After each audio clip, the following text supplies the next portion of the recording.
This is one of a nearly dozen protests in New York City today alone. This one's in Weeksville near Bed-Stuy, Brooklyn. On this map, it's one of the areas you see in orange or red. Those neighborhoods are both the lowest in income citywide and have the highest number of police calls. The researchers who put it together after detailed analysis concluded the two are linked strongly. 93% of the arrests were black and brown people. David R. Jones talks about subway turnstile jumping and other minor crime arrests. He really knows what he's talking about. He sits on the board of the MTA, as well as leading the research that concluded that lower income communities of color are more likely to be policed. This is all part of the mosaic that has gotten people so agitated who grew up in these communities. People like Anton Lowe, who came to the gathering and protest in Weeksville. I'm not surprised at all. Like, even now, look how much police van is out here. And what we're doing is standing here talking. So, it sends us the wrong sign, sends the wrong signal. The research shows something more, that police respond most frequently in low-income communities that are gentrifying. My issue is twofold. On the one hand, you have a bunch of police in the community, which in theory makes the community safer. In theory. In theory. On the other hand, though, you have the way the police interact with the community itself. And I think that's the area that really needs work when we start talking about community policing, when we start talking about getting police, making the police a part of the community. You know what I'm saying? Like all of the initiatives you hear people talking about, police need to move into the communities they patrol. They need to live in those communities.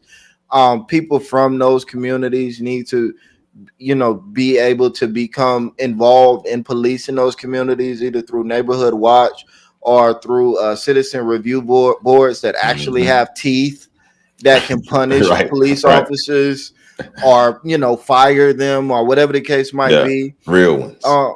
Real community citizen review boards. Even when you're talking about, smaller initiatives like the social structures of the community that keep things in place, the social norms, what's acceptable, what's taboo, in terms of utilizing community-based shaming principles. Like, if you're doing something that we as members of the community don't like, we can utilize social tools that get you to feel a sense of shame for doing it. You don't want to do it no more. Go ahead.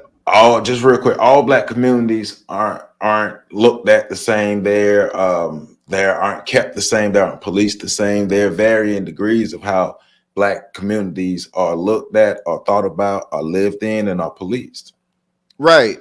And I think that's where the communities themselves have to take the lead on policing themselves. And I think like that sidewalk justice, as they call it, or the sidewalk policing, or I've heard it referred to many different ways, but that is a critical aspect of it.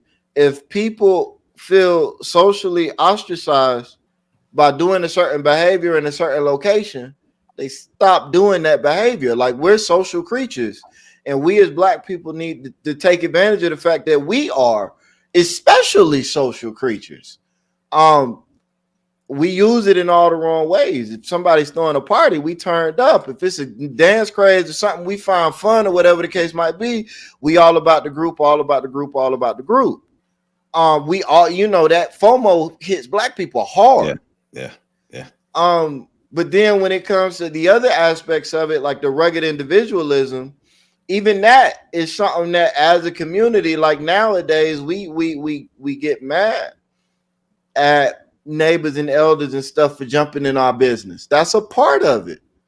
You know what I'm saying? Allow people to have access to what's going on in your life in terms of the community safety aspect of it, and then you bring shame back, you bring all of these other social things back.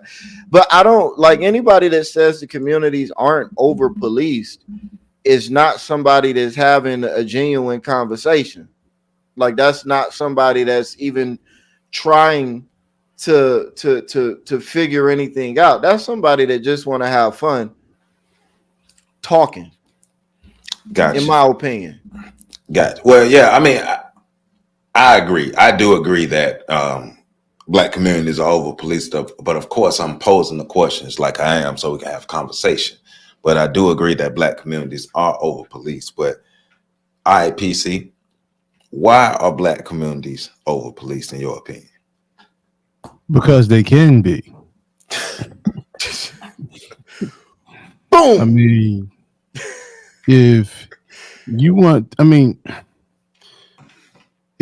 maintain your supremacy over a group, then you have to consistently put methods or things in place to remind them that they are indeed under your thumb. And the best way to do that is by taking your what do they call it? Your civilian army, and having them occupy places to keep the natives in line. It's just the same as if you go overseas to a country that's occupied by the American military. I mean, it's allowed to function, but you can sense, and you know, they'll even have officers, military officers playing soccer, doing infrastructure work in those communities, buying off the local grocers and outdoor markets. But at the same time, you understand that they are the law and it's within their power to enforce the law. And so it's the same thing that takes place here. Now, in regards to why it's specific to our communities, Black people weren't brought to America to prosper, to be a part of the American dream. Survivors, first and foremost, had America had its way, there would have never been a civil war. It wasn't to free Black people. The Civil War was fought over the economics of those economies and which one would have the most power.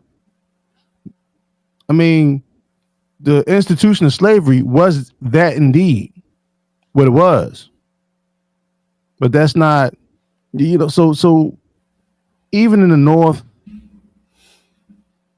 the relationships between Blacks and the police has always been adversarial. The first police force in this country were the overseers from the Irish immigrants that came to America under the indentured servitude policies. And once they started revolting with the Africans on these northern plantations in particular, a deal and an agreement was made. We will allow the Irish to join this enclave identified as European power or white power. And then in turn, your reward is we're going to give you weapons, we're going to give you land, we're going to give you access to wealth, but you also have to police those niggers that you was, you know, just running with. And so the relationship has always been adversarial. This is why when they pull up, they just pull up, they whoop ass and ask questions later. And I mean, I was kidnapped by cops when I was 16 for just being in the wrong place at the wrong time. And so I can attest to the oppressive natures of cops because none of those police officers got in trouble. You know what I'm saying? And a 16-year-old seeing muzzles in his face, it should have been some consequences to that. You know what's interesting about you saying that? I'm having a conversation with someone, and they felt like they were harassed by the police because they were pulled over by the police pulling out of a parking lot twice. And when you literally just talked about being taken against your will by the police as an experience. And it made me think about that. Like, okay, so this person over here is complaining, is saying, I'm being harassed by the police, but you were literally, you're saying you were abducted. Yeah. So, I mean, and listen, I don't discount the person who identified or stated that they were harassed, because that's a terrifying, in today's society, it's a terrifying thing to be a black man and get pulled over by a police officer, because your life is in danger, like you're on the clock. well, yeah, well, this person wasn't a black man, so. Oh shit. Okay. Yeah. See, different experience. Yeah. It was but that's another thing that made me thinking about it, because we're talking about different experiences. Your experience as a young black man, her experience as a grown black woman. So yeah, and listen, the sisters have an issue with this too. They do. They should, because there are many cases. There was a case, I can't remember the state, where a cop, raped like 17 different women. I think his name was Daniel Hoslaw or some shit like that. I don't remember his name, but I remember the case. Yeah. And so when they asked, one of the young ladies that was on the stand, and these were all black women, and asked them, why didn't you call the authorities? She said, well, who do you want to call on the cops?